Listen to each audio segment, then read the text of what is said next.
my Toronto. VK on the beat. Check.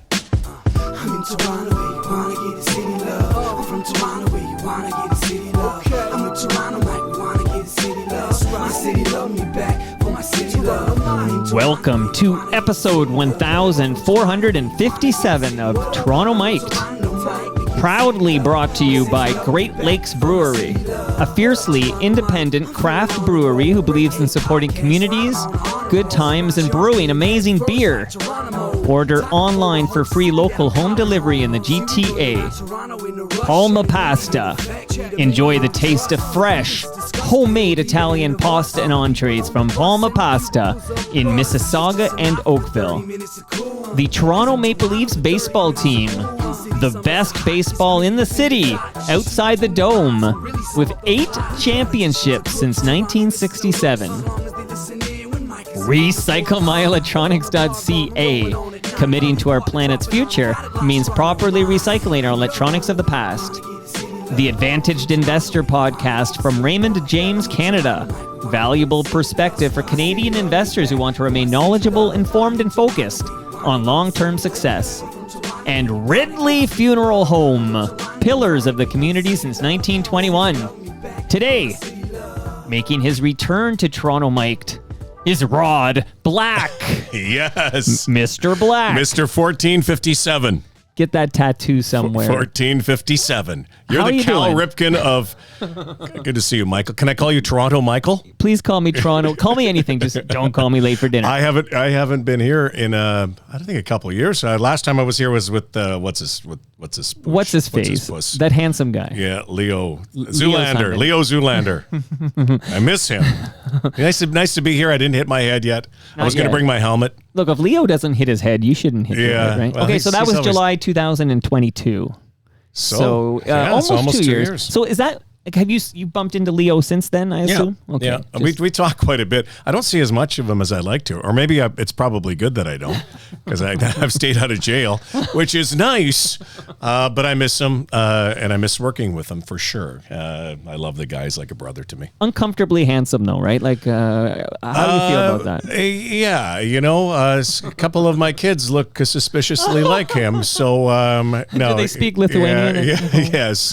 He is Dolph. What's it? Dolph Lundgren. Lundgren. He's Dolph Lundgren. Yes. Yes. I would break you. Yeah. But he's such a pussy. I mean, he is such a pussy. Like for a guy who's 6'7" or whatever, 6'8", and with this towering physique and everything, he is so soft, and he's got an ass that just doesn't stop farting. And we are like Schwarzenegger and DeVito. I'm Schwarzenegger. He's DeVito. Of course. And I will tell you what, my nostrils have never been clearer. Because I haven't felt the stank of that guy. And I feel sorry for Kate Burness and Jack Armstrong and Sam Mitchell, because I know they have no nose hairs, that's for sure. Like a rocket, man. I love it. Here, so I got to set the table a bit. But Sure. first, there's Set the table. By the way, your table's much busier than the last time. Is it? Is there more swag in front of you? Oh yeah, lots of swag. I didn't have any swag last time. Is that right? Yeah. See, I don't believe that. I don't believe, because I'm certain. I Oh, would you have did give me offered some you. pasta. It was but no fantastic beer? pasta. I didn't give you any And you Great gave me a Lakes? coffin. It was nice because that your funeral home.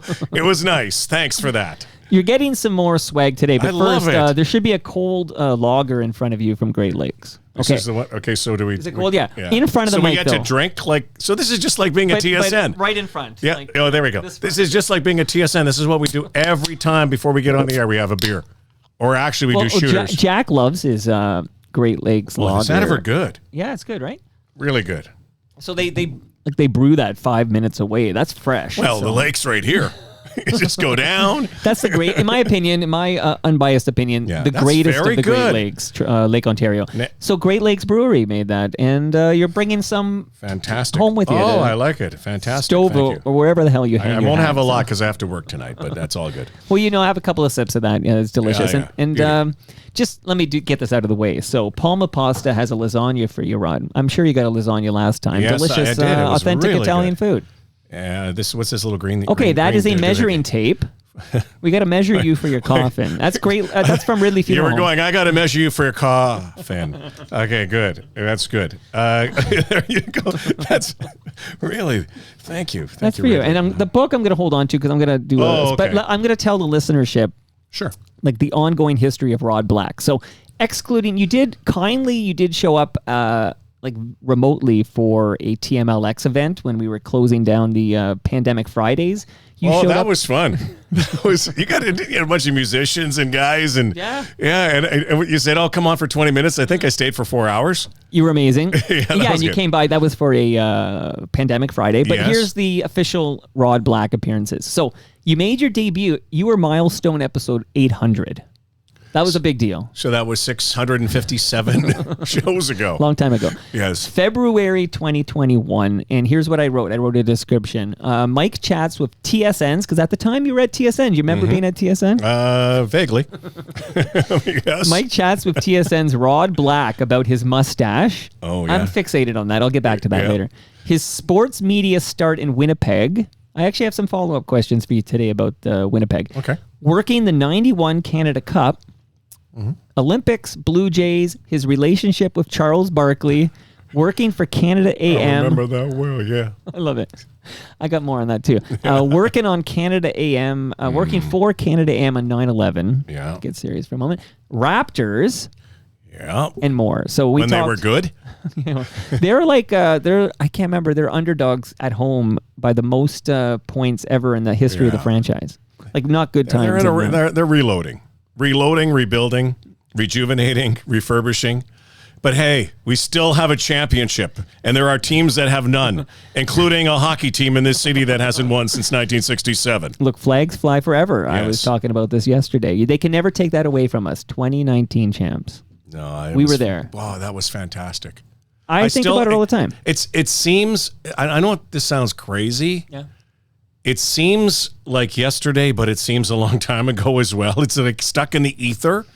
But I often have. I don't know if it's dreams about it. I kind of, go in this kind of matrix mode and go back to those days when we were watching this team. I would even say before they became champions and they were building to become a championship team. Then they got Kawhi Leonard, and I don't care what anybody says, we're not winning a championship without Kawhi Leonard. Who's saying that?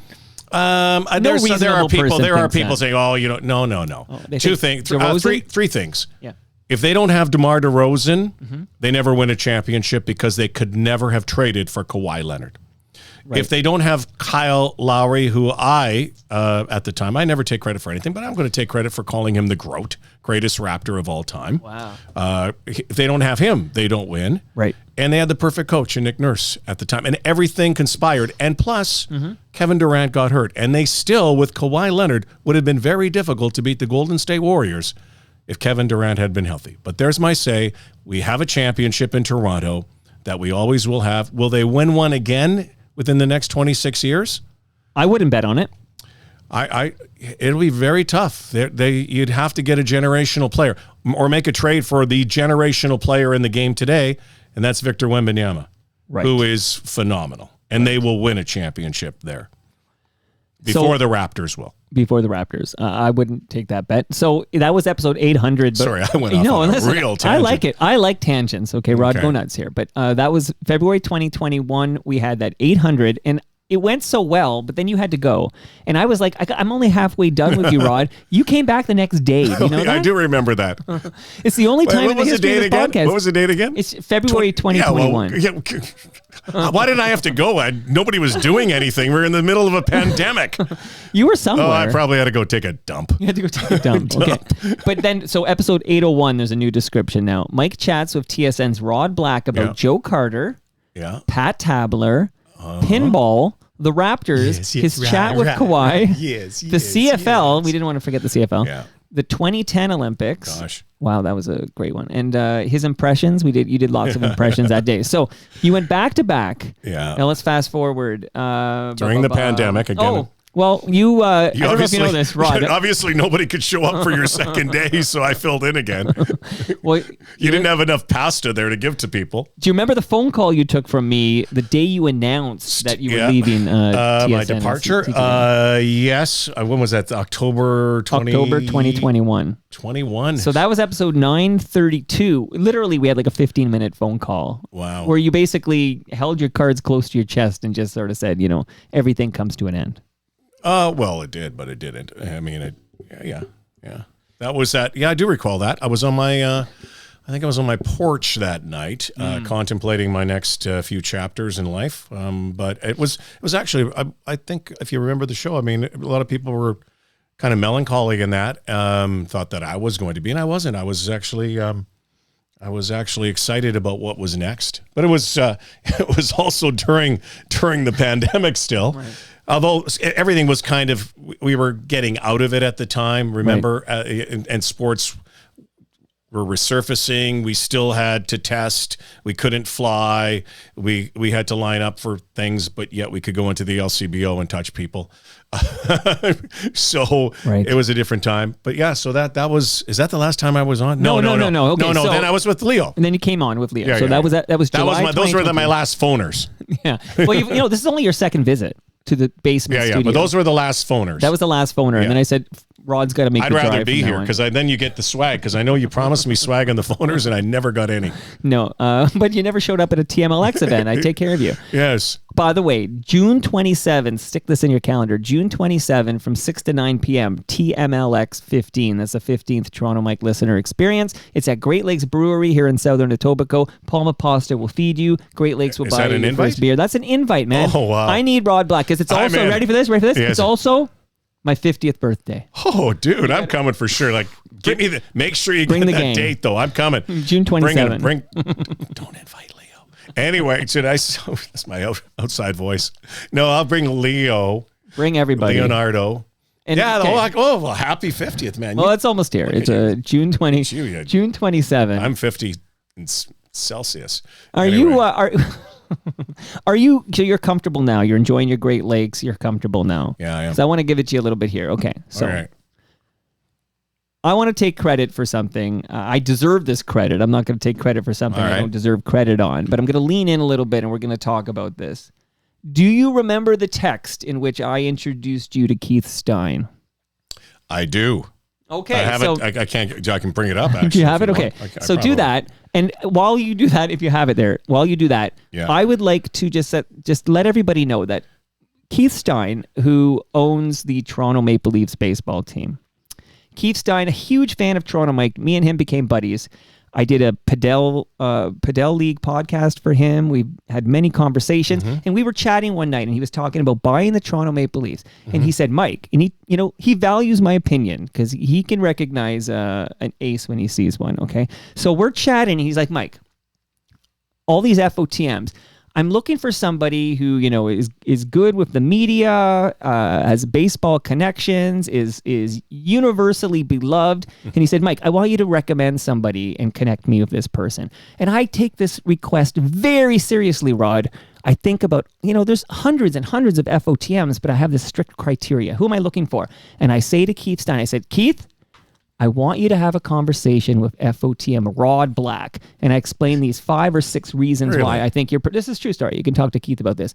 And then did you find the text? I did. Okay. So read that text and the date too. December 3rd at 8:11 p.m. December 3rd, 2023? 2023. Okay. What does it say? I think it's 2023. No, it can't be 2023. 2022. 2022. Right. Yeah, 2022.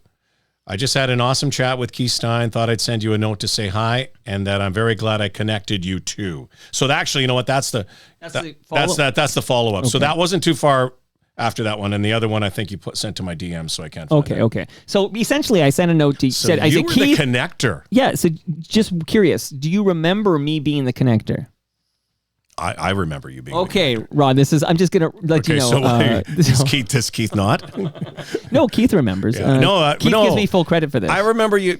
The original text said something about Keith Stein's interested in a baseball team. I thought you'd be perfect for it. Yada yada yada. Yeah. What you just said. Yeah. And I had met Keith years ago when he was with Magna. Yep. And I used to host events there, the Tiger Woods event, and they had some other golf events that were televised. And I met him through that, and I thought he was a really impressive guy, and I hadn't seen him in a couple of years. Right. But then when you did connect, it was a match made in heaven, baseball heaven maybe, because I really like the guy a lot, obviously, and I like Andreas Kloppenberg, who's also on the crew, and we have a bunch of other people. And I know what you're getting to is the fact that... Well, this is what I want you to tell us. Tell the listenership.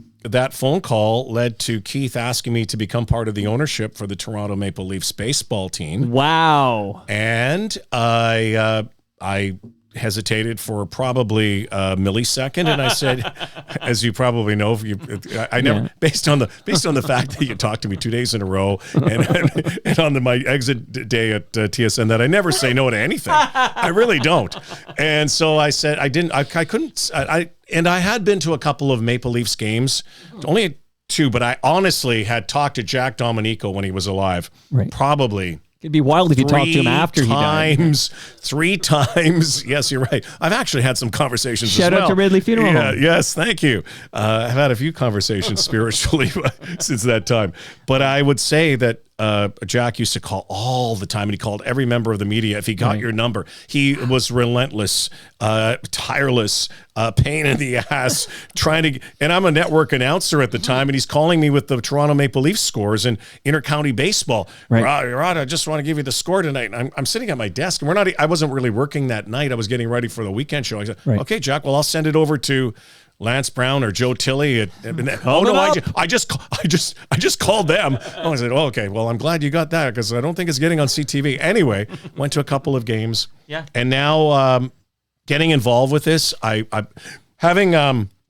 having kids, one boy who's a professional baseball player, one who's knocking on the door and playing college baseball, seeing a lot of minor league parks, having a passion for baseball, coaching, playing at a high level when I was in Manitoba. All of these things maybe conspired. Plus, I probably just watched Field of Dreams again for the 100th time. I just thought, you know what? The romanticism in baseball is unlike any other. I love the game. As I do many other sports, and to get involved in this was just a natural. I immediately said yes. I love what they're doing. They bought the Leafs. They paid a pretty penny for it. Sure, could have probably bought the whole league. I think I think that the team is, my thing is too. It's just not about the promotions, getting more people down there, the passion play. I love, and you've gone to games, clearly. I know you're going to be doing some stuff down there. I'm going to be there May 12th for the opener. Will you be there? Opening day. I'm not missing it. I'm going to record live. I'm going to bring some people I'm going to bring Rick Emmett from Triumph. Oh, gosh. Yeah, I'm going to bring Stephen Brunt. He's coming all the way from the Hammer. Of course, Hebsy's going to be there. Nice. I just talked to Mike Eppel from Breakfast Television. We're going to have a crew. I can tell you, Rick Vive is going to throw out one. We might set a record for the most opening pitches. We've got. We should talk about this. Maybe former Maple Leaf hockey players who will be there. We got some ex-Raptors, some ex-Blue Jays. Wow. So it's going to be an incredible day. Wow. We're going to do it upright. The bottom line is, and by the way, anybody who's listening, just I guess you can email. Do people email anymore? DM you, text Toronto Mike. Mike at TorontoMike.com. Mike at TorontoMike.com, and Mike will get you free tickets. Everybody. Oh wait, there are free tickets. It's free. It's free, and that's the beauty of this. We want to make this at Christie Pitts. Right. I said if I'm getting involved, I really want to make this like you go to a party and a baseball game breaks out. And so we get more kids. Yeah. So a kid from the inner city, which very few have made it beyond Joey Votto, I think, from the inner city. Yeah. A kid from the inner city can make it someday, a boy or a girl playing there and being there and just being around something that's good, clean fun on a Sunday or a Wednesday night. And so that's really why I got involved. I really wanted to be involved in something like that.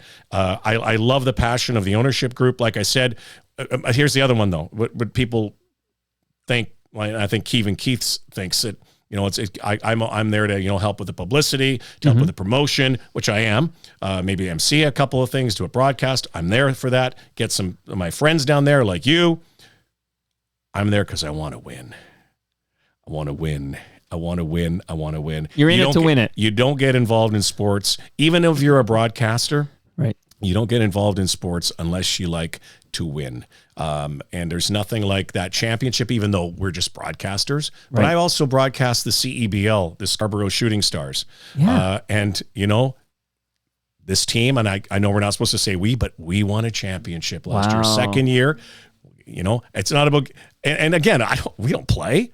But it's cool to be part of something like that. And now as an owner, I don't know if I'm on lean more to Mark Cuban or George Steinbrenner or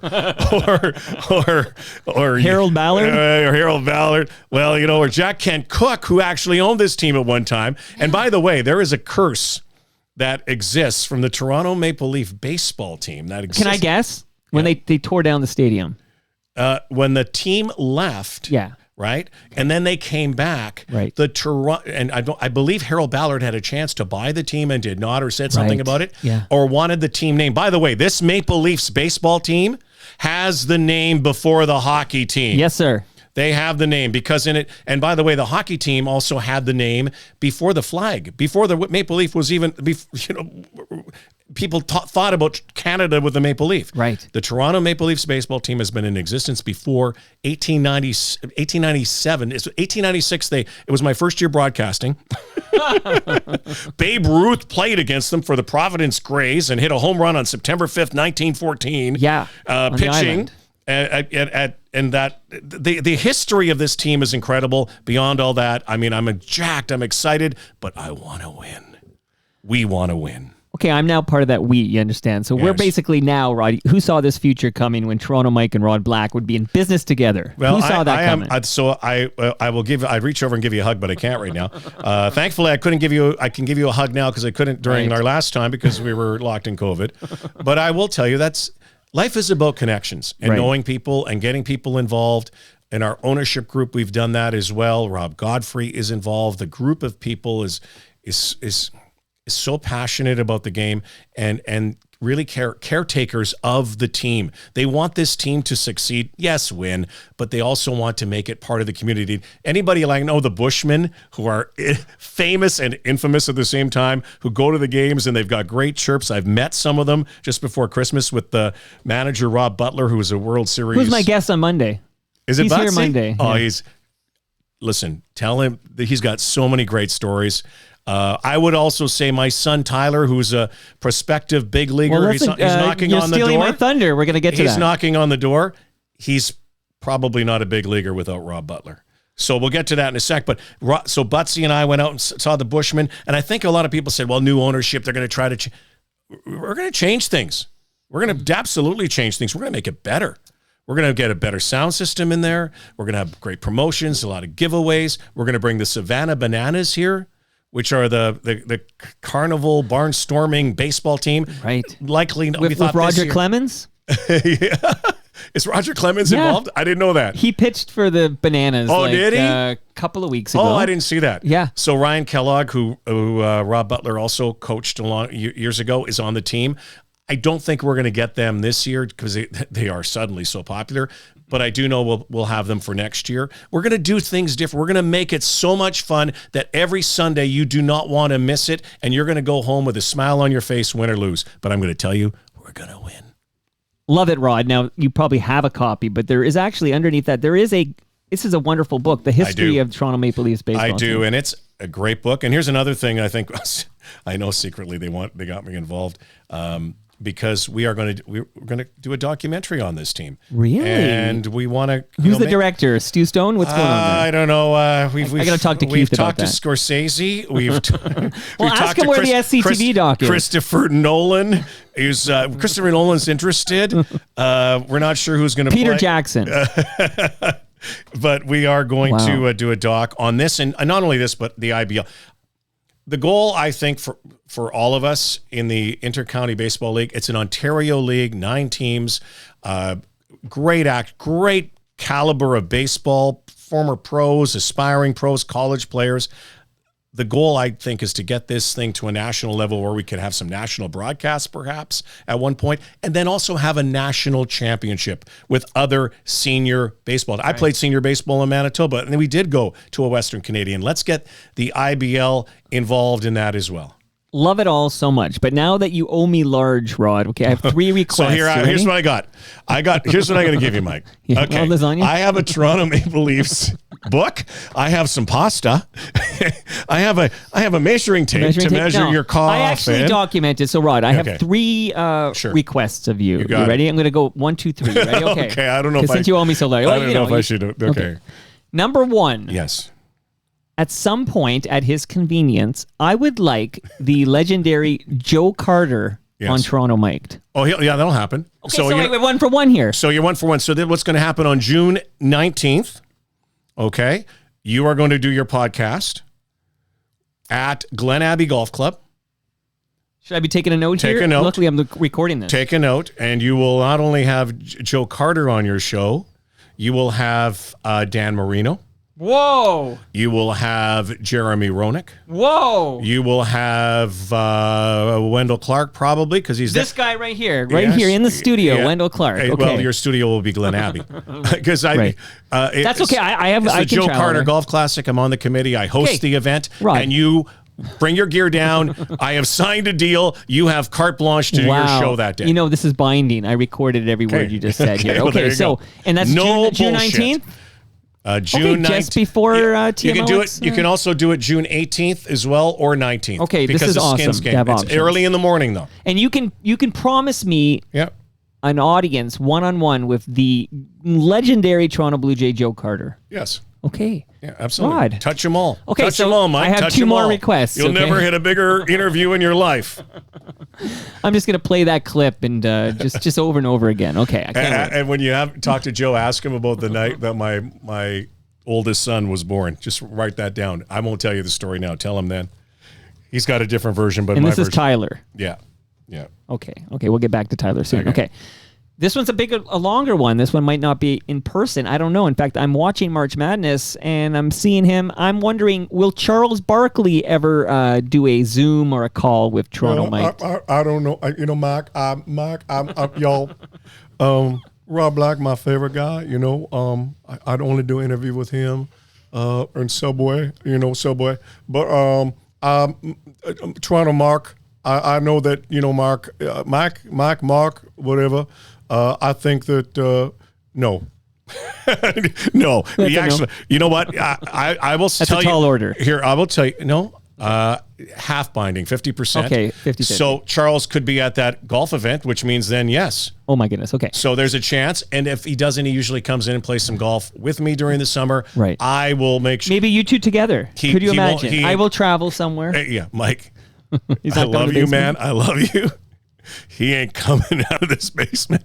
Charles, Man, I'm big in Canada. I'm big everywhere. I ain't coming to your basement. Could you imagine? I ain't gonna do an interview in your coffin. no, he will not do. He will not come down here. But I will tell you, yes, that's going to happen. That'll happen. I like that Okay, you're so real with me, man. Two of two. He ain't Two of coming. two. Now, the third one- Charles. One time we were golfing. This was on my honeymoon, as a matter of fact, in 1998. We were in Vegas. This is Charles Barkley. We have a golf game at the Hilton Golf Course. We are staying at the Hilton. He got a limousine to go 100 yards. So you think Charles Barkley's coming to your basement? Good effing luck. Love it. Okay, the third request. Let me just look at you for a moment, drink you in. Okay, this is a big one. I would like you to grow back. This is the mustache. I would like you to grow back your mustache. I can't for me. because it's one of Leo's eyebrows. And so I'd have to rip it off his head. No. Okay, yes, So I will. I gotta know it. Okay, I will. When do you want me to grow up for? Give me a date. I'm flexible. So I'll see you a lot this summer. Maybe way too much. Maybe too much. Yeah. But I'll see you at one of the games. We'll if I. Okay, How long so, does it take you to grow that vintage classic Rod Black mustache? 3 days. That's it? One day I got it, but the big one, it's so cheesy too, and I had that big. I looked at some pictures of it. I was looking at you in Winnipeg the other day. Some bad ones. You should actually look when you have Butsy on, Rob. Take a look at the video of Rob Butler and I'm interviewing Rob in 1993 World Series, and that's when I really kind of got to know Rob when he played for the Blue Jays, and we became just fabulous friends at the time. And that interview to me is still one of the most favorite interviews I've ever done because it was so raw. He was screaming out his brother Rich, and then he doused me with so much champagne and ruined his suit. And you know what's so crazy? I think my mustache never got wet, but that mustache was grotesque at the time. But I will grow it back for you, Mike. For you, that's 3 for 3. That's a hat trick. Okay, it was worth it. So are you going to put some Are you going to put some money on this thing? So if Keith Stein, I'll tell you what, if Keith Stein donates, if he donates $500 to $1,000 to Special Olympics Canada, I will grow it back.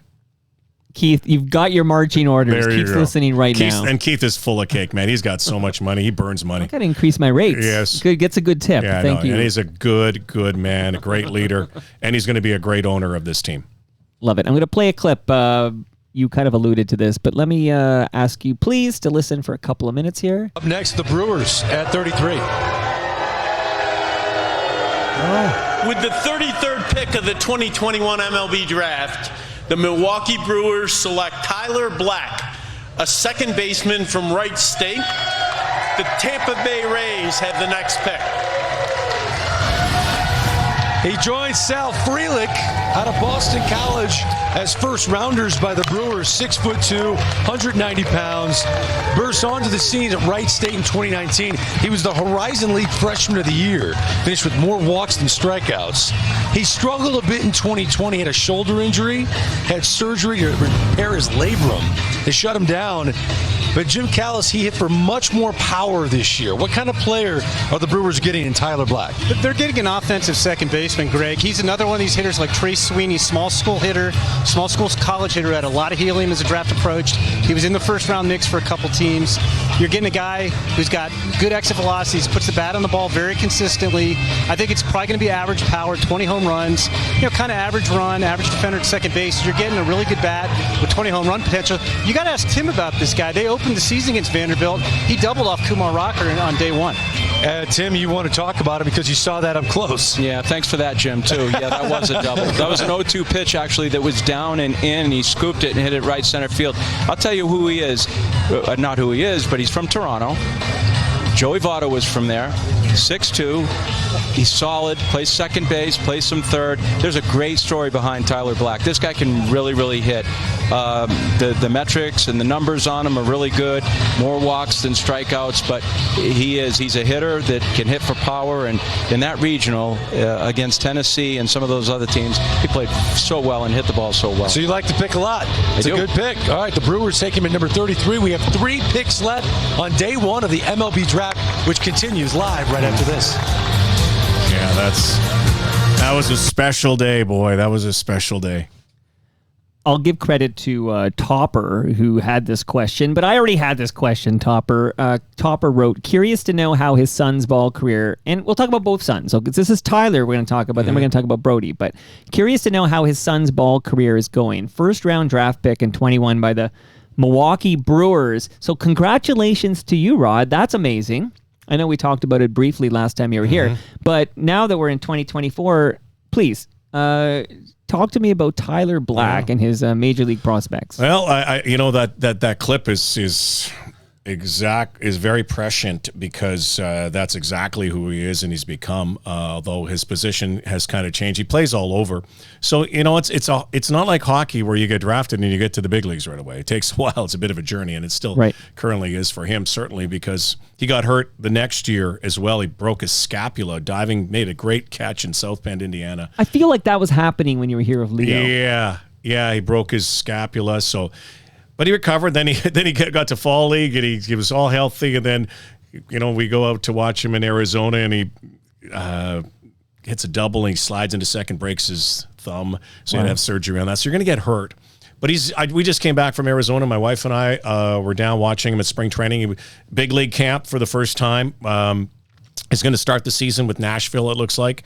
AAA. They, from what I read and hear, and I guess what my eyes see, as a dad, I everybody, as a parent, you think, well, obviously, but I'm, your kids should be here or this or that. But I'm pretty objective because I broadcast the sport at a high level, and I've been around great players like Joe Carter and Tony Gwynn and Hank Aaron and Pat Tabler and you down the list, and I've got to learn from them and see what kind of players are really good hitters. I have a feeling, if he stays healthy, that he's going to get there sooner or later, and it's a dream come true. The Brewers want him there. They got a lot of young players, and they're trying to put them into all these different positions, and they're trying to win another Central Division title.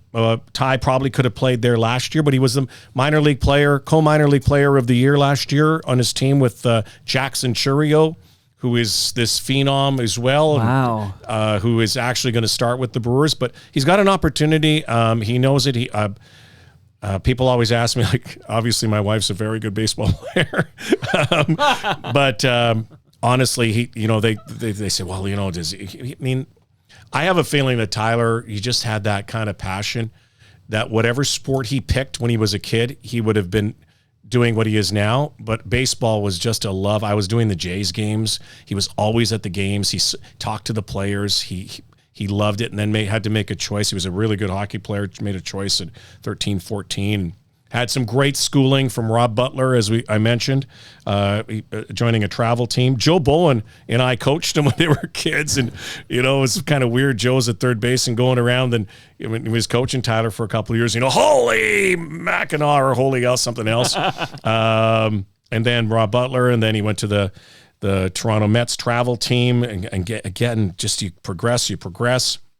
Again, you're in Canada. It's really hard to make people aware of where you are in the baseball ladder.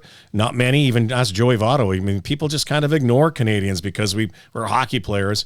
Then he went, played St. Andrews College high school ball, but then he went to Wright State, got scholarship there, and it kind of changed him too. And then people started to believe in him. He believed in his game, and he is where he is. He's got a really good opportunity. It would be that draft day I remember so well. It was again during COVID. But I'm trying, because I have secondhand pride just sitting in the same room as you. And on the live stream, there's a bunch of comments. You can see it in your eyes, like absolutely the fatherly pride when I played that clip. Well, like, I think it was fatherly pride because he might be finally off my payroll. He's became a millionaire that but night. does it flip? Like, do you go on his payroll now? Yeah, no, I'm still paying for some of his shit. I don't know what it is, but no, he looks after his money, and he's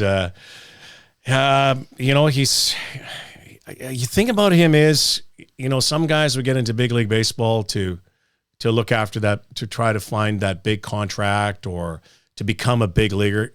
Ty I think he wants to get there because, number one, he wants to be a great ball player. Mm-hmm. Number two, he wants to win a world championship, be an all-star, be an MVP. He's never been satisfied with just being status quo. So when you have that, and it may never happen. You never know. Injuries, you get blocked, whatever. But he's just got this internal clock and desire. All my friends who've been around it in the broadcasting industry have seen it. Robbie Alomar saw it when Robbie was working with him at a young age. He said, Rod, he's going to be a big league ball player. You really want to temper expectations because it's unlike hockey. Hockey can be an 18-year-old. You can get to the National Hockey League. Sure. But to get there, and even to be compared to Joey Votto, because I do think there are some legitimate comparisons, bat to ball. But he just works so hard. He works so hard. And he's a really good teammate. So, and he's a good kid. So that's what we're most proud of. Okay, so Tyler's your oldest son, but your youngest son, Brody, right? Middle guy actually. Middle guy. We got lots of kids. And again, the two that look like I have Leo. more kids than you do. Just remember that runs. I got 4. Okay, I'm tied with you then. There we go. We're going to overtime. Let's not go to overtime. You're 50. Well, I got a vasectomy during the COVID pandemic. So if I beat you, something went wrong. One of your kids is going to look like Leo too. So it's not going to. So, how would you know the difference? Yeah. So he's taller. Yeah. So Brody is a couple of years younger, a year and a half younger than Tyler. Okay. And he goes to Coppin State. It's a HBCU. Coppin State. Yeah, the HBCU, historically black college in Baltimore. His final year, so he's going in the draft league, and I guess when the season's over. Again, it's been a journey for him, but really good ball player too. Different than Tyler. Tyler's more fire, and he's more ice. But, he's committed to and passionate about the game. And, I think wherever he lands, I think, he's going to be doing something in baseball. Amazing. I'll say this, like my 9-year-old plays house league hockey at Mimico Arena. And That's the most important thing, by the way. Trust me. Which part? No, your Playing the house league? kids playing sports. And I, in fact, we had our last game last weekend, and I'm like, I'm going to miss it. Soccer starts very soon, but he loves his soccer even more. So can I tell you that is the most important thing? Like, people might say, well, you're hoping your kid. My dad was a great junior hockey player, almost made it to the NHL with the Rangers. My father-in-law played for the Boston Bruins. So you'd think that, genetically there might be something there, and that, parents would push that your kid's going to become a pro. I never, ever had any grand illusions. This is such a nice bonus that these kids are getting a chance to live out a dream. The most important thing is that you get a chance, and especially being a dad or the moms out there or guardians or brothers and sisters, go watch, go participate, go be part of sport, because there's nothing more important. And now my daughter, like I have another boy, Jesse, who's I think he could probably be named after Jesse Barfield. No. Although Ty, I think, was named after Ty Cobb. Brody, we kind of found that name. Jesse, I don't. It was named. No, he was named after Brody. Would be Jesse after Breaking Bad. Pinkman, Jesse. No, and then my daughter Sienna was an actress singer. So they all played sports, and my wife and I divided and conquered, and we all went. Right. I miss watching them so much. I never had a chance to watch Ty during college because it was during COVID and that. Brody was away. So Jesse finished playing hockey, maybe the most gifted athlete in our family, but never really had a real strong passion for sport. I used to go watch at midnight his buddy's old-timer beer league as a dad, because he go, why are you coming I know watch? this feeling. And then my daughter, her last game of hockey was last year. Like, I hope she plays more, but she played up in Aurora with the Panthers, Central York Panthers. And, again, I had tears in my eyes after realizing that was, I'm not going to get a chance to see her play that again at that competitive level. Whoever's out there, go see your kids. I always say to people, I said this to Tessa Bonhomme last year, and because I missed so much, Mike, I will tell you, if I have one regret in broadcasting, and I have none, except this, is that I was away so much to see my kids play. And I miss that. I miss that so much. And I missed so many games. And I tried to make it up. And, you try to, and I was there a lot during the week because I could be there for 5 days a week. But at nights, I was doing games of every different sport in every part of the country or the world. So Tessa was asking me, she was a new mom, and I said, you're going all over the place. Whatever you do, don't miss your kids' stuff. Because this stuff, what you're doing, is not worth it. It might be worth it. You may have to pay the bills, but there's other people. If you're good enough, they'll fill you in. Don't miss your kids' stuff. Great advice. And I brought up my 9-year-old playing house league because when he scores a goal, I celebrate like this is the golden goal at the 2010 Vancouver Olympics. Like, I am so proud. I stand up. I can almost Do you cry. videotape it? No, I don't, because I'm watching it. So here's the that's good. But take your eye, because phones now. I never had video. I played at high levels of every sport. Never had film. I didn't even have a Polaroid picture. I mean, nothing. Somebody sketched you. Yeah, they took a cartoon strip on the side of a cave. But no, there's nothing. Take some, like, I know it's a pain, but you might catch that magic moment that you have forever. Well, he scored precisely 2 goals this past season, so it's like you really have to do a lot of videotaping to get it. But the pride I feel with a goal in house league hockey, I can't imagine how you felt when your son Tyler was drafted in the first round of the MLB draft. Like, that's got to be next level pride. So I just want to say again, congrats to you and Tyler. And my wife Nancy, who's again, she's been a rock, right? We've had to drive all over. She's going next week. I'm busy doing all Canadian games up in Orangeville, which was the BioSteel game. So I'm doing that next week, and I can't go see. We try to go as much as we can. Like Tyler last week in Arizona, Brody's. We couldn't go this week, so she's going to drive down to Syracuse, watch them play because they're playing there. I'll probably come back, and then I'll drive somewhere. Right. And I don't mind driving the 8-9 hours because I figure by the time you get to the airport and everything. And again, we missed so much during COVID. They were playing. They were in the States playing.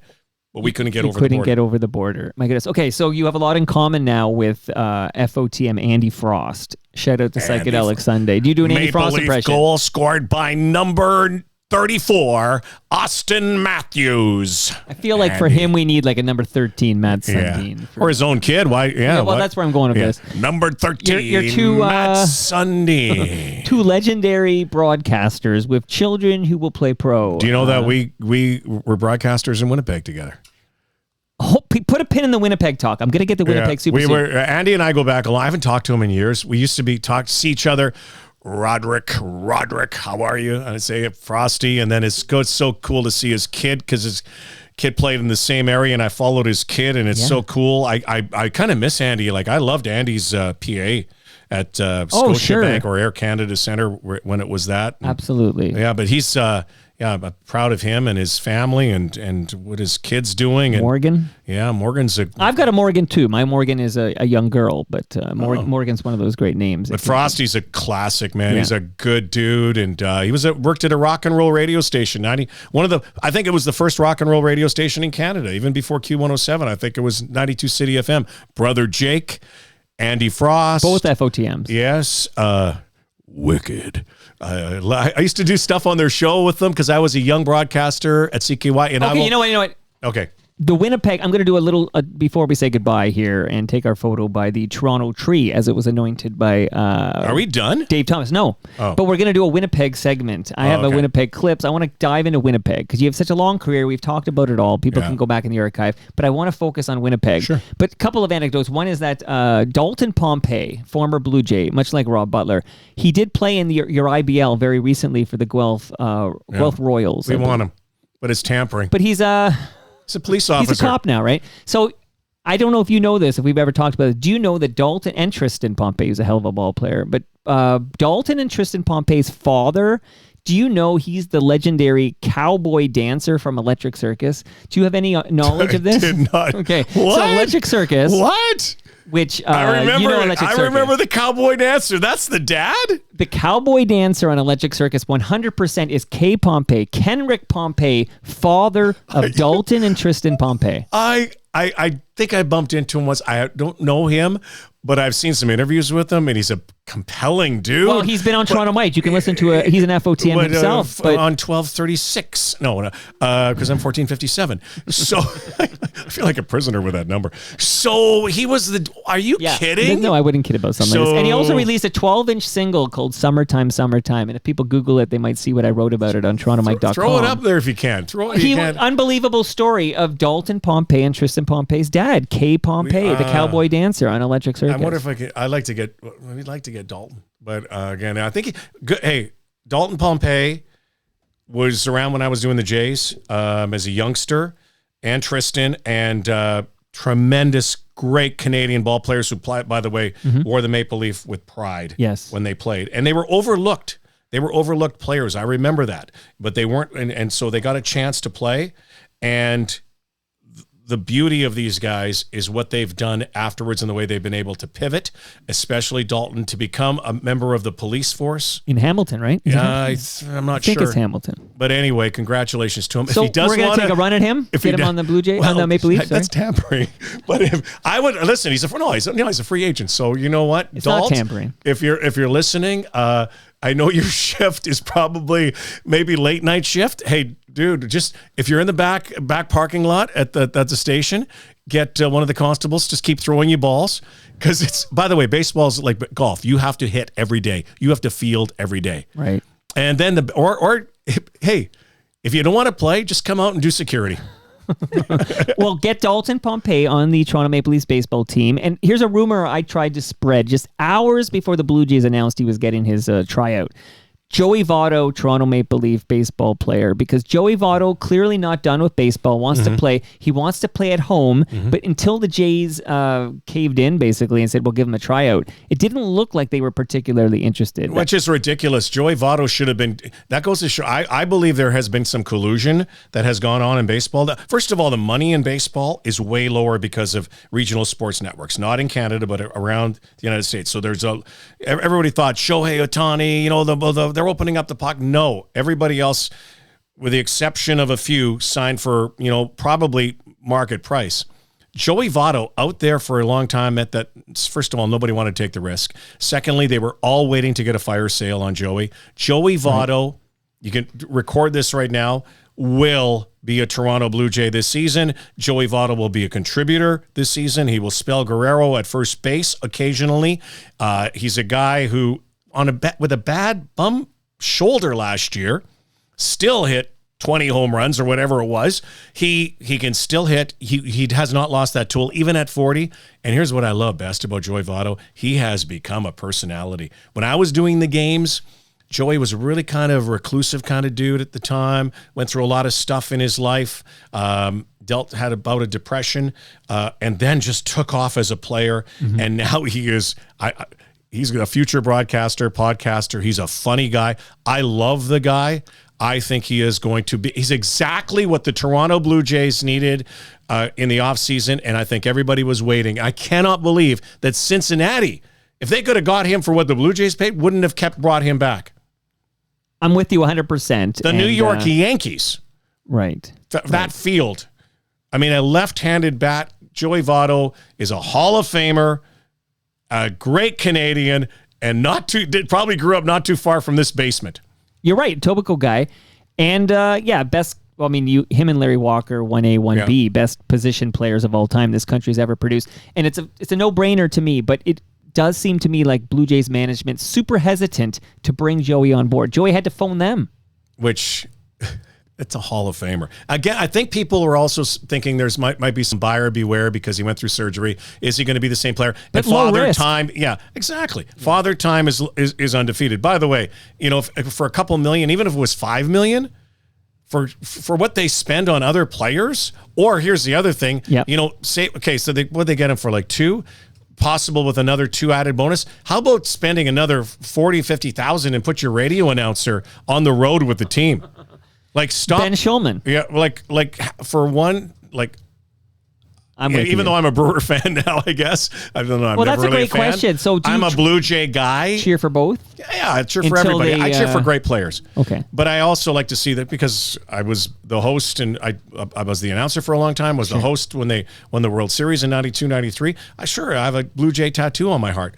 But, like the last few years, even though they've been climbing, I have a lot of respect for Mark Shapiro. I really do. But they've been climbing.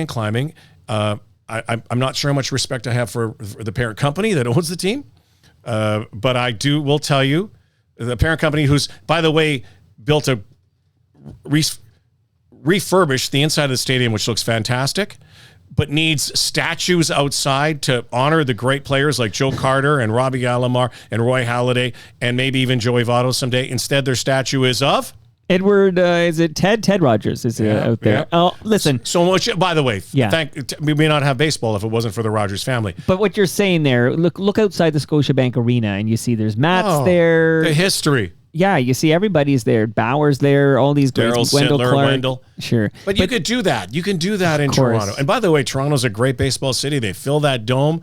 I would argue that, so 81 games. So go for the Toronto Maple Leafs, have 41 regular season games at 20,000. 81 games averaging 35 to 40,000. Tell me who makes more money. And the first statue should be of future FOTM Joe Carter. He's one of my best friends. He's one of my best friends. But I would even say the first maybe statue could be Dave Stieb, George Bell, Dave Stieb. I would even go even further, honor someone like Doug Ault from that opening day, and that, and bring that history back, and then Dave Stieb and George Bell, that whole outfield, Barfield, Mosby, Robbie Alomar. I know that he's persona non grata. He's not going to be there, but Roy Halladay, obviously, right. Joe Carter jumping up and down, Jose Bautista. That bat flip's going to be there someday. Get Johnny Olerud. There's so many. So many iconic. And then you could do Carlos Delgado, of course. By the way, Carlos Delgado, in my mind, still one of the greatest Blue Jays, should be in the Hall of Fame. Yeah. Somebody asked me the other day, who are the greatest Blue Jays. And it's hard to put pitchers with hitters.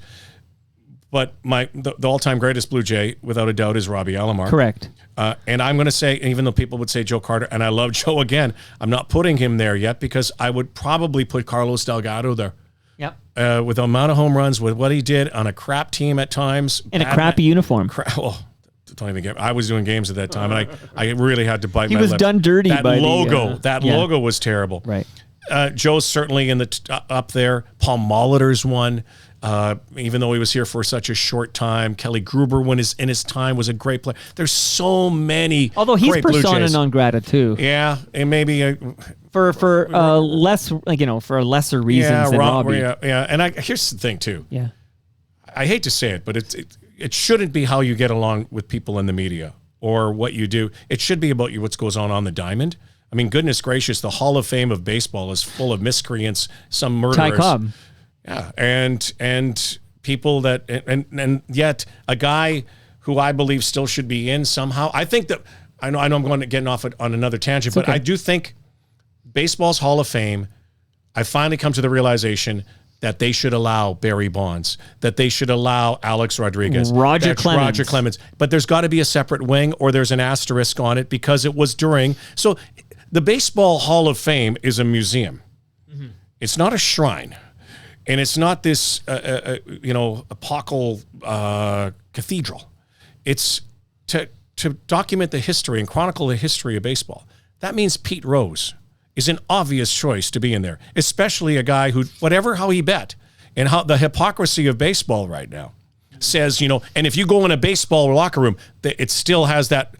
You walk outside, well, you the can't Shohei bet Ohtani story is breaking this week. By the way, there's a lot to that. I mean, again, baseball can't put its head in the sand here because you know what's happened. Baseball has come to dance with the devil. So if you're, you look at games now. Bally's was the regional sports sponsor. They're Bet365, FanDuel, whoever it is, DraftKings. All of those. You watch a game. So you're not allowing betting in baseball or gambling, but you're allowing these ads on. And so what does that say? Right. So anyway, back to the Hall. I think they should allow these people. Maybe it's a wing, a steroid wing, a betting wing, but to deny, there has to be, in my mind, a better way. And maybe they're not on. Maybe it's just a plaque, because people would say, well, then hey, everybody's going to start cheating again. By the way, there are people cheating. But not as much, not as was during that steroid era, and certainly the blight that Pete put on that at the time. Interesting hot takes from Rod Black. Okay, I'm going to pepper you with a few questions from listenership when they heard you were coming on. This one, tongue in his cheek, very funny, but 40 and Dunking says, will you do a jersey swap with Grady Dick? Because he's, you know where that's from. So we don't even have to dwell on it. We can move on. We can move on. Big Grady energy. Although I was thinking your name, like your first name, is also, you could just flip your name. It could be a condom flavor. Brady says, serious question. Okay, I was interested in this question. As a non-Toronto person, I'd wonder why his commentary always seemed to be pro-Toronto teams. Is this personal bias or direction from the producers at TSN? Can you speak to this? Did you ever get a memo from TSN to say, because you are the home broadcaster for the Blue Jays, I would think you would have a little bias there. I think it doesn't matter who was in this chair, whether it was me, it was Dan Schulman, it was Matt Devlin, if it was Gord Miller, Chris Cuthbert, we've all had that question. I would say, first of all, for the Blue Jays, it's Canada's team, so certainly you have a rooting interest. You know more about the team. When I say rooting interest, in terms of the team does well, ratings are better. We know more. Do we get more excited? I wouldn't say so. I mean, the Raptors, clearly, they're the only team in Canada. But I would think it'd be weird if you didn't. This is a difference. It's different. It's changed a lot, by the way. If Chris Cuthbert is calling a National Hockey Night in Canada game and it's the Winnipeg Jets versus the Toronto Maple Leafs, I would expect Chris Cuthbert to be objective and to have the same enthusiasm for both sides. But when Joe Bowen is calling a regional broadcast for the Leafs, he's a homer. Yeah. And, I don't think, when we watch Sportsnet, who has all the Blue Jay games now, there's an expected, not that, Dan Schulman still gets up for a big home run by the opposition or whatever, but I think there's an expectation that this is catered for Blue Jays fans. Yeah, and I think that a reverse question would come. Why do you Why are you so hard on the Blue Jays? I mean, I will tell you, and I love Carlos Delgado so much. He's and we become great friends through the year. And become close with the players. I'll never forget when he came up to me before a game once. And trust me, I call the game. We call what we see. Do we know some players better than others? If the crowd goes crazy during a Blue Jay game, of course, you're going to add a little more emphasis on your home run call. There's some dude out there, I don't know who he was. Some used to always say I was a Yankee. I was a Yankee supporter. Yankee. I'm going, dude, what?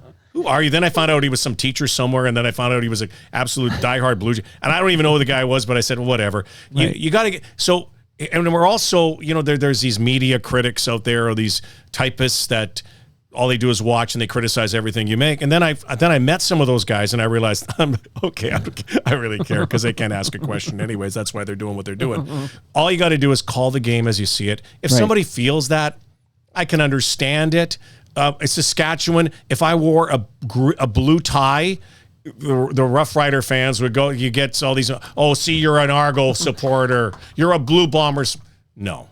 And so let me just, for the record, if the Argos were playing the Blue Bombers in a big CFL matchup and you're calling the game, did you have either way? So you would play it up the middle. You just react to what happens on the field. Absolutely. I would hope I would.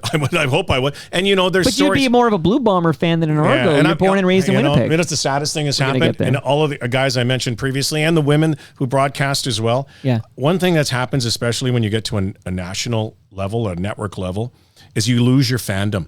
You don't lose your fandom for the games. You lose your fandom for the teams. I grew up a Winnipeg Jet fan, a Winnipeg Blue Bomber fan, a Winnipeg Whip fan. That was the Expos farm team. I didn't know that. Yeah, and so then I moved to Toronto in 1990, and then all of a sudden, like, Maple Leafs are going off. They're on the verge of a cup, perhaps. And Blue Jays went back-to-back. I'm thinking, boy, I'm in a winning city here. This is incredible. You lose that. You have to lose it because you have to be objective, particularly at a national level. And God love Joe, I will tell you. Yeah. The reason that Joe Bowen is the icon he is because of that affection that he has for the Maple Leafs. And so bless you, boys. Yeah, that bless call? you. Holy mackerel. Like, he wears it on his sleeve. Yeah. And so that's, I would say, for the tiny percentage that would say, oh, you're a homer. They're not probably Maple Leaf fans. Mm-hmm. It is completely outnumbered by the majority who say, well, Joe, you be Joe. I've been with Joe at events, and Maple Leaf fans love Joe like they like Wendell Clark. Wow.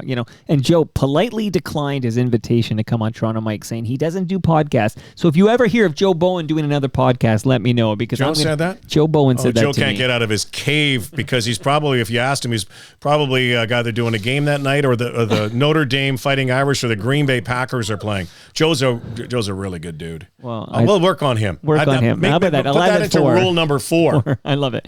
Mike Hanifin. Do you know the name Mike Hanifin? Yeah, why? Mike Hanifin is a broadcaster. He was a broadcaster. Now he's retired in British Columbia. So Mike writes, it's going to take a bit of catch up on the podcasts as I've been busy and I'm trying to watch Jays games, NCAA, etc. But I will get to them, especially Dan O'Toole. Please say hi to Rod Black for me. It doesn't have to be on air, but please say hi. We had lots of fun back in the day. So Mike just wants to say hi. I remember, when I was... He was at two places, CFRB and CFNY. He was actually... And I used to see him a lot. Nice guy. Really good guy. Nice good guy. Broadcaster. So hello, Mike. I think he's the official scorekeeper for the Vancouver Canadians. Yeah, and unfortunately became a serial killer. But Mike, no. He's a good dude. Good dude. Allegedly, I have to throw that in. Yeah. I don't. Or Lauren Harnickman tells me I'm going to get sued or whatever. By the way, were you friendly? Have you been sued yet? I've had a couple of close calls, but I do have several lawyers on speed dial. Let's try to get sued today. Let's try it. Were you friendly with Dan O'Toole at TSN? Casual. I will tell you. So this is, I'm sure, even Dan. Is Dan on your show or was on you? He was on my show. He's been on twice, but he was on as recently as Tuesday. Oh, nice. Yeah, really good guy. To talk about everything. He opened up about everything. Yeah. He's become so... Yeah, obviously, I think his departure was sad and, troubling, I think, for sure, for him. And I even think for the network at the time. But I would say for Dan, really good guy, funny guy. I bump into people like... I'm sure he would say it. You don't, when they ask about your colleagues, unless you directly work with them, like people ask me all the time about some anchor. I really don't know them. No, like I'll if see I them ask on you a golf about tournament. Joe Carter or Pat Tabler or these guys, you can talk about that. Or Leo Redens. And I really wasn't at the network very much. I was always at a remote. When I was in studio more, you get to see the camera people, the real hard workers, the directors, producers, and camera people, and you get to bump into them hallways. I remember I used to bump into even Duffy for a while. I really didn't know James for a long time. Then we started hanging out more at bigger events. He's a sweetheart. Yeah, he's a great guy. A great broadcaster, great guy. But you don't really, I don't chum with any, even like probably Leo. I don't really, very few of us in the broadcast industry, maybe Dan and Jay, because they were so tight, but very few are like best buddies because I think, we work with each other so much that we probably couldn't stand each other. You need a break. Exactly. I love this question. Okay. Now you're comfortable here. We're really, Oh, boy. should I start recording now? Okay. So Right.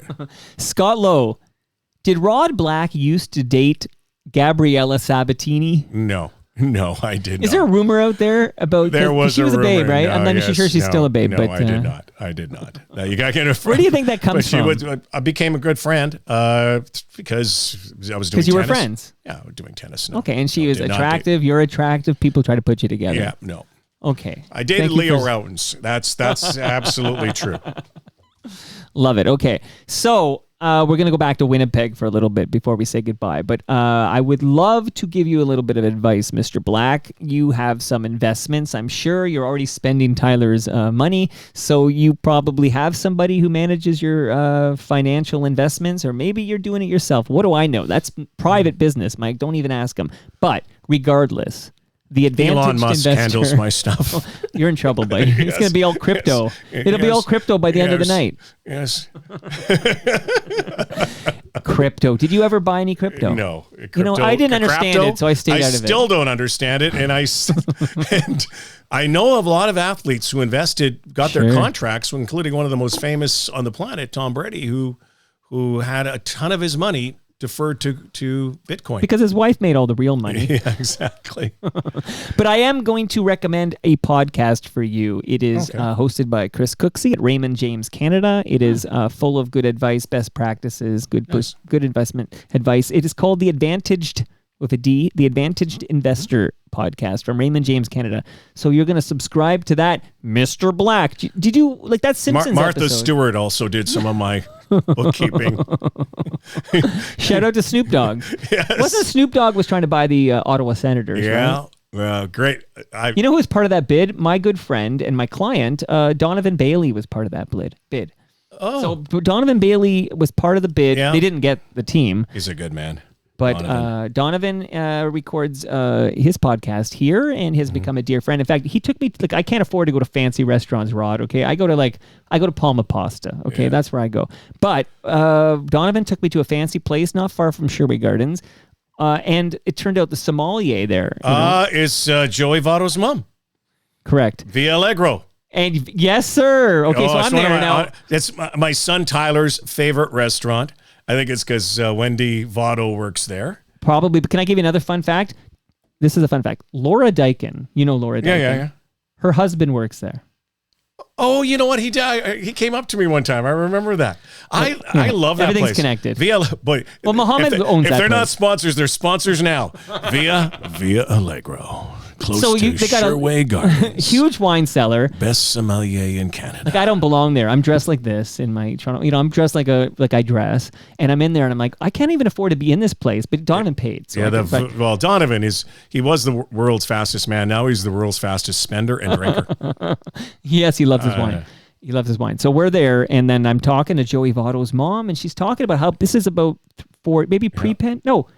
not pre-pandemic, but a few years ago. And she's talking about how badly her son wants to finish his career at the Toronto Blue Jays. Like, we're having a long chat about this. I think she told me that one time. Yeah, too, she when I was said there. Blue Jays management at the time had zero interest. So that's why I started the rumor, Joey Votto, Toronto Maple Leaf. Yeah, well, I've been talking. I thought they should have made the move years ago before Vladdy moved to first base. It just made sense. There's some things that are deigned to be Joey Votto in Toronto, but I bet you Alex Anthopoulos would have done it. Yes, I think he would have. Okay, and again, the Blue Jays it's going to be a really difficult season because the Yankees are good, Orioles are good. Yeah, everybody Rays got are better. good. I don't feel like we're better today than we were I think the a Blue year Jays ago. are marginally, well, with Votto, if he goes off, they're marginally better. They're pitching. So last year they were all pitch, no hit. This year they're going to probably be more hit, no Okay, pitch. but Chappie's gone. Like, Yeah. I mean, I Yeah. don't see them as a better team today than they were a year ago. And they're going to have a nicer stadium. And at the end, and they're going to have to make some really big decisions soon because they got some big contracts that they're going to have to sign. Oh, yeah. Will it be? And by the way, let's Vladdy get some and perspective. Bobichet? Nicer stadium. Okay, so they changed the angle of the seats, Yeah, it's right? a baseball stadium now. Yes, and this is great for all of us, except for years I've been going to the Dome, and I will tell you, maybe it's because I'm an idiot, Rod, but I never had a moment where I'm like, what a shitty angle this seat is at. Like, I guess I just don't know what I'm missing. I was born blind, right? You've been to so many baseball stadiums. Well, I will tell you, so many people bash, I still call it Skydome. Yeah, go ahead. So many people bash that place, but they don't bash it when that roof opens on a beautiful starlit night and you're looking down from the top. It's a special place. It's got history, and they've really polished it and massaged it. Mm-hmm. There's lipstick on that pig. Yeah, there is. And is it a concrete big concrete mammoth structure that they don't make anymore? Yeah. And we can go to the game on a rainy blizzard day and not worry we about would whether not have won a World Series without that dome. Right. And it comes back to your business partner, Mr. Godfrey's father, who was big Paul on Godfrey. that dome pursuit back I in the remember day. in 92. See what a small world it is? Look at your good segue guy. 1992 World Series, first two games in Atlanta. We came back, games 3 and game 4. Yep. And I'm hosting. And I had this idea, and it was a terrible night out. It was in October, obviously. Yeah. And I said, well, I got to do these hits because I was hosting. We did the pregame live, but then CBS at the time, did the broadcast, Sean McDonough and Tim McCarver. Of course. So we let them, obviously they did the game, and I was kind of this host that came in between commercial breaks, whatever. So we went out and we taped a hit from Exhibition Stadium that night. And it was coming down, snow everywhere. And I can't remember what it said exactly, but could you imagine this game would be canceled? They're not playing there tonight. Right. We would not have won a World Series without it because there's so many cold days, so many cold games. You couldn't play a World Series. Yeah, little did they know climate change would take care of all of this. Yes. Except for today. What the hell? What the hell's going on today? I'm so glad I didn't take my snow tires off. By the way, good segue, guy. Imagine how good I'd be if I wasn't brain damaged. Okay, Ryan? So let's go back to Winnipeg. Oh, I did want to shout out recyclemyelectronics.ca because, Rod, if you got a drawer in Stouffville or where the hell you're from, you've got a drawer of old cables, old devices. Drawer. I got a bin. Well, listen, don't throw that in the garbage, Rod. Those chemicals end up in our landfill. Go to recyclemyelectronics.ca and put in your postal code, and they'll be like, oh, Rod, really? drop it off here, and they'll be properly recycled because it's been accredited by the Will they EPRA. give me money? I didn't say that, okay, Rod? I don't know. You have to negotiate your own. Okay. I didn't say that, okay? Okay, that's a good idea, though. Give me that because I got so many cables. Recyclemyelectronics.ca. Tell them Mike sent you. Okay. I want to go back to Winnipeg before we say goodbye. I think I told you let's do an hour, and then I just want you to know we've blown past an hour. But we're going to go to Winnipeg, okay, before I set you free here. Mm-hmm. By the way, this I drink Burst from Great Lakes Brewery. You had what the is lager. that? It's an IPA. Yeah. And I quite like it. It tides me over until the Sunnyside Sunnyside IPA shows up. The Sunnyside is my summer GLB beverage of choice, and I love it very much, and it's coming soon. It comes every summer. Shout out to Sunnyside. But okay, let's go back to Winnipeg. Okay, can I do one for mine? Go ahead. What is it? No, what is it again? You got the premium lager. Premium lager. That's it? There's no more? Premium lager. Great Lakes Brewery. Always filling. Always light. Always makes me feel good. Great Lakes. Oh, nice. Great Lakes, where we want you to drink beer every single day. Great Lakes, where we will keep you on your couch watching NFL football every Sunday. Great Lakes, where it's really tough to swim because they're polluted. Oh, sorry. Sports Sunday. Coming up in the next 30 minutes, we'll take you down the road to the Stanley Cup with Game 2 in the Campbell Conference Divisional Finals. Team Canada is on the road to the medal round at the World Ice Hockey Championships in Moscow. A good day on the diamond for the Montreal Expos, but another tough one to swallow for the Toronto Blue Jays. Fuzzy Zeller was stellar again, putting his way into the winner's circle at the Heritage Golf Classic. And Larry Holmes says enough is enough after failing to recapture the World Heavyweight Boxing Championship in Vegas last night.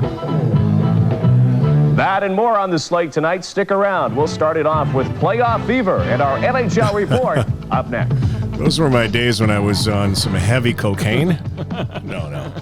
It was the 80s. Everybody was. Shout out to Peter Gross. Yeah. Oh, yeah. And John Gallagher. Yes. I've heard the stories. Well, what's this one? Brought to you by Molson, North America's oldest brewery with nearly 200 years Sorry. of Brought to you by brewing Great excellence. Lakes, not Molson. Oh, my one pet peeve, my one bone to pick with Keith Stein is that I learned the official beer of the Toronto Maple Leafs baseball team is Left Field Brewery. You know, though, Left Field, great place. I went there the other day.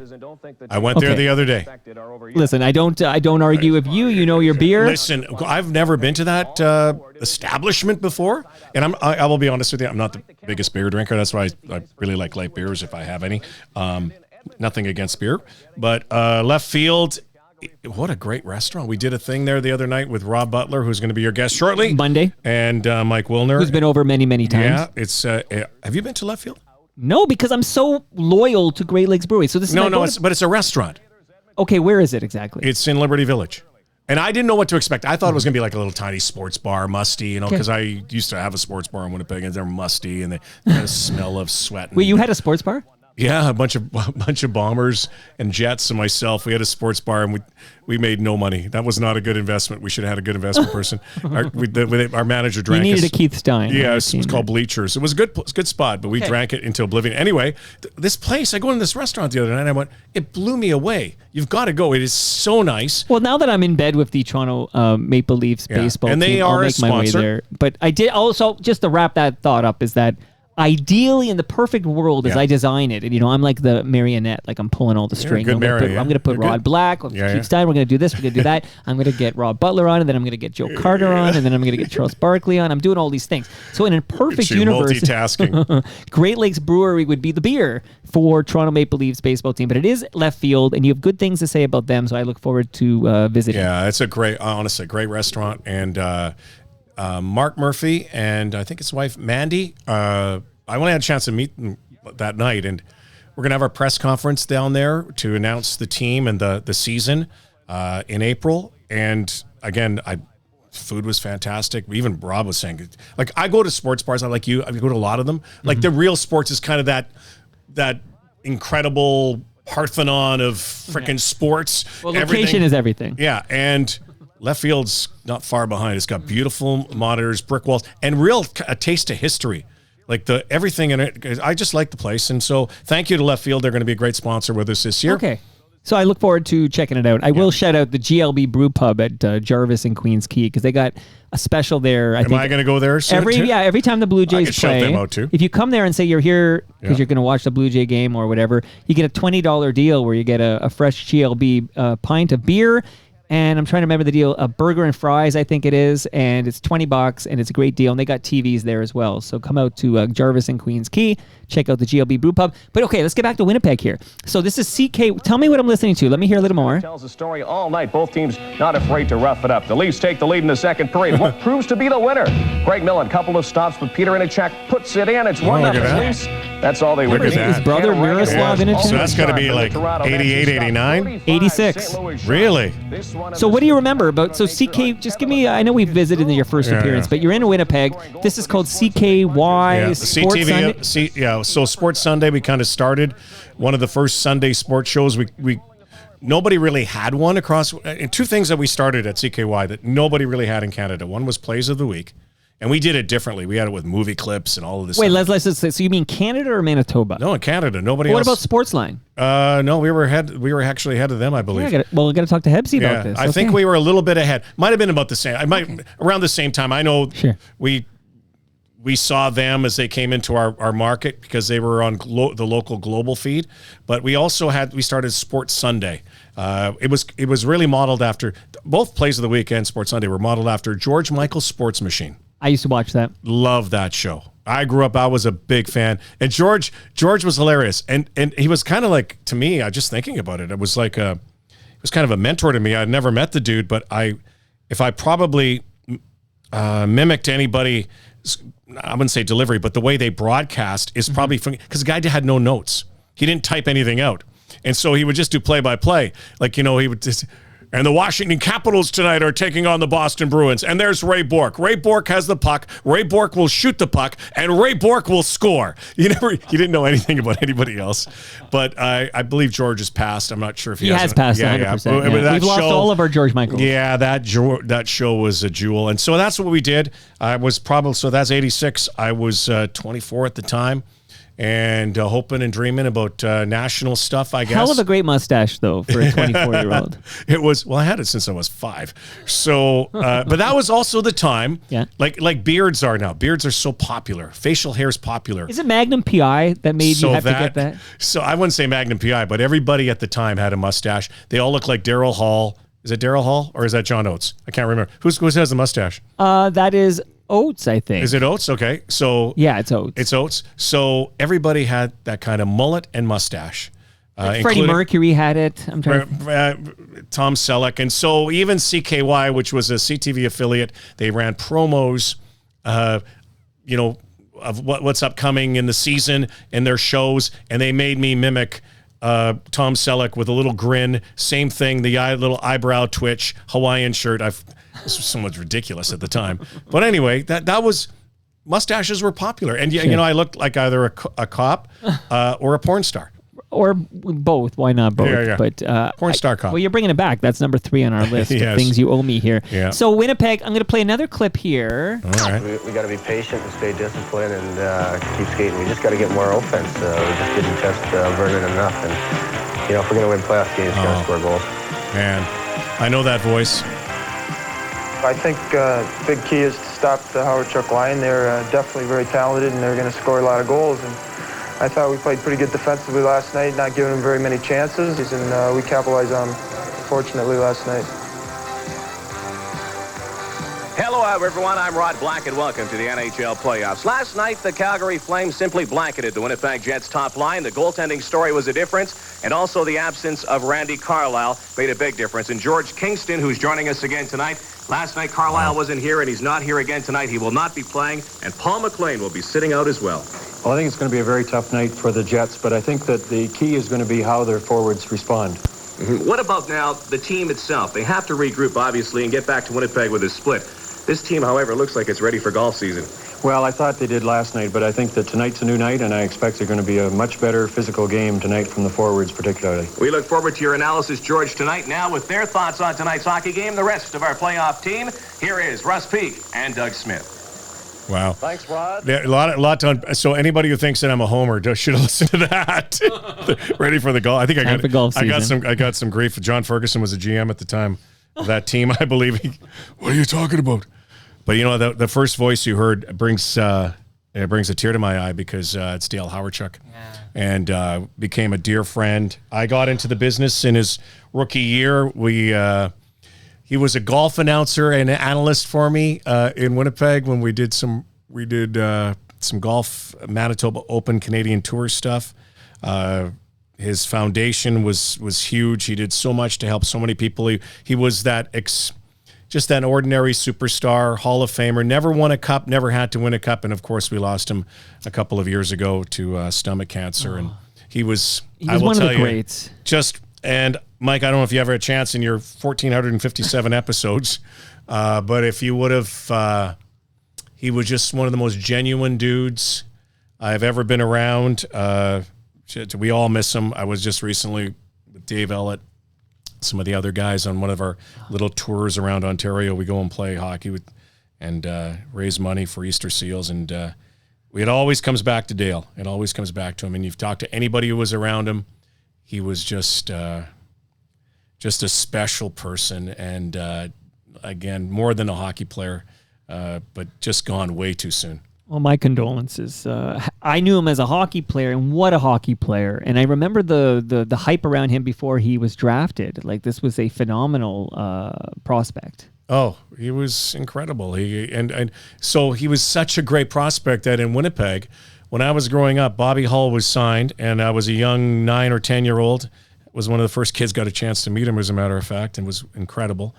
And they brought a Brinks truck down to Portage in Maine, and they opened up the Brinks truck. There was Bobby Hull, because they signed him to the highest contract in hockey history. And when Dale signed, the Golden Jet. Yeah, when Dale signed, they did the same thing. They brought a Brinks truck, and he was even bigger than the Golden Jet in Winnipeg. Dale Hawerchuk, there's a statue there now. I wish I would have been there for the ceremony, but I saw it last year, and again, I just couldn't help but my eyes were watering that day, seeing that statue and knowing what he did.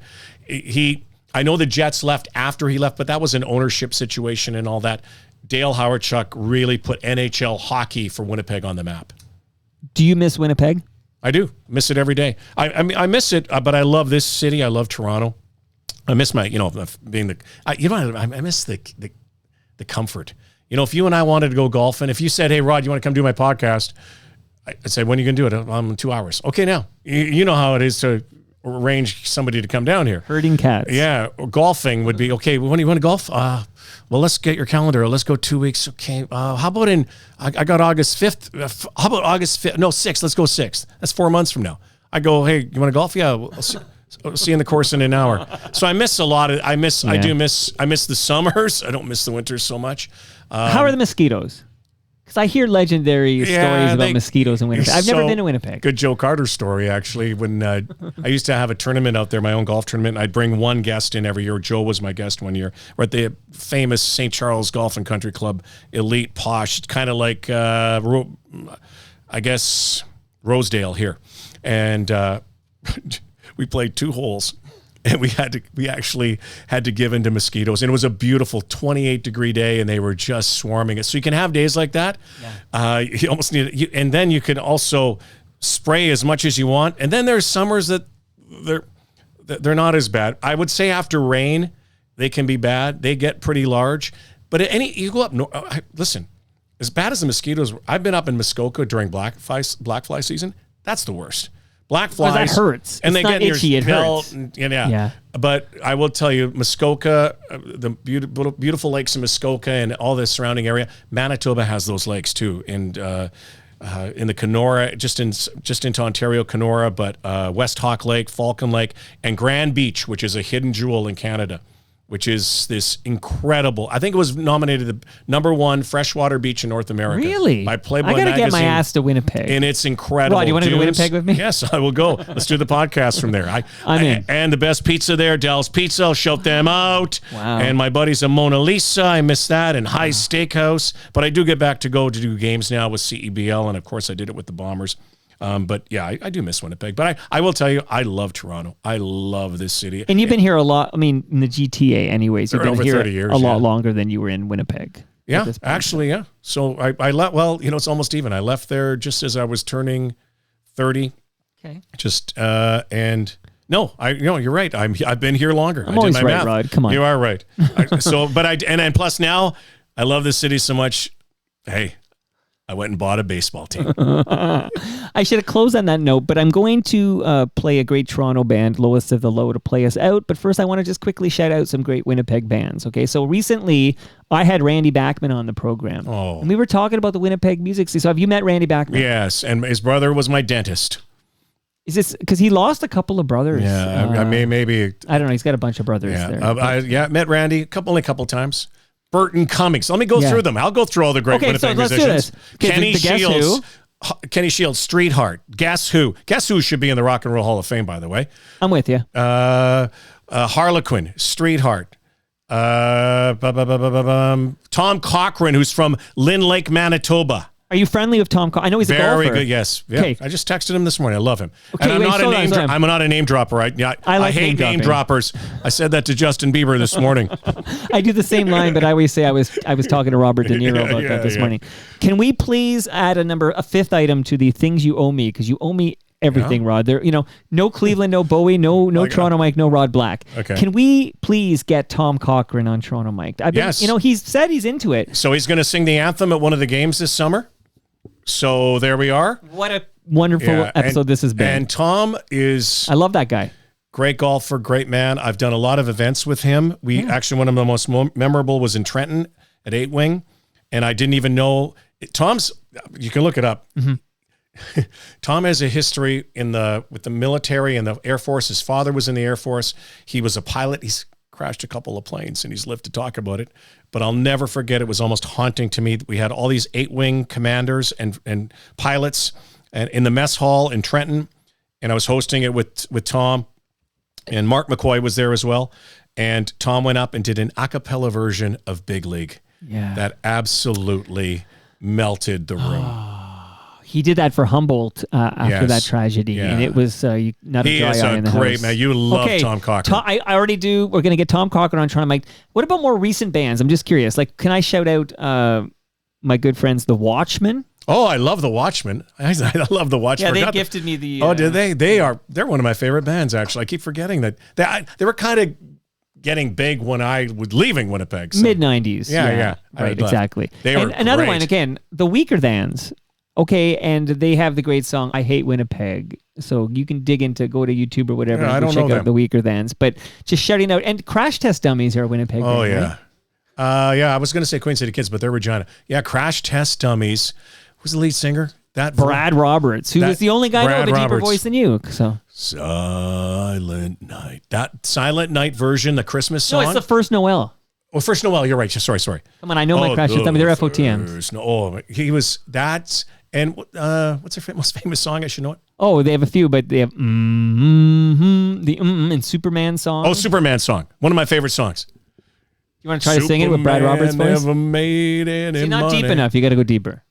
Blaming his Solomon Grundy. Sometimes I just feel I can't do it. Yeah. But dude, I got to tell you this, because now we're in business together. You're gonna have to make more frequent Toronto Mic'd appearances. Absolutely. From the park. Can't wait. I'll be there May 12th. May 12th. Anybody in the Toronto area, come out. You got free tickets on me. I might even buy you. No, they're on me, Rod. Yeah, exactly. And it's going to be a fantastic season. We're going to win a championship, and you will not be disappointed. Bring your family, bring your kids, bring your relatives, bring your mother-in-law even. Actually, it's Mother's Day, so you should bring your... and Mother's Day is going to be fun. I told Keith we should give out pink roses to all the mothers. Good. I think we're going to have some special things for the moms. We're going to give every mother a brand new card. Mother's Day card.